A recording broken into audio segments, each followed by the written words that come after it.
આ બોટાદનું police station એ ભારતની અંદર એવું પોલીસ સ્ટેશન છે કે આરોપીને મદદ મળે અને અપરાધીને માર મળે, ફરિયાદીને માર મળે. આ છોકરીને મારી નાખવાની ધમકી મારવામાં આવે છે આ પોલીસ સ્ટેશનની અંદર. અને 3 મહિનાથી ચક્કર ખાઈએ છીએ.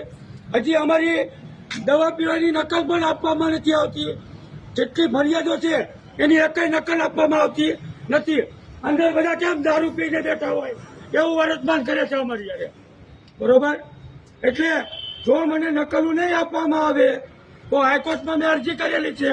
કાલે હું કોર્ટની અંદર કહીશ કે અમને જાનથી મારી નાખશે તો જવાબદાર બોટાદની પોલીસ છે અને હું કોર્ટની અંદર જઈને દવા પીશ કાલે. બરોબર? જવાબદાર આ બધા અંદર બેઠેલા ને ચાર્જમાં આવતા બધા પોલીસ અધિકારી છે, એસપી હોતર ભેગા છે આમાં. કાલે સવારે 11 વાગે હું દવા પીશ. જો મને 11 વાગ્યા સુધીની અંદર નકલ નહીં મળે ને તો બરોબર.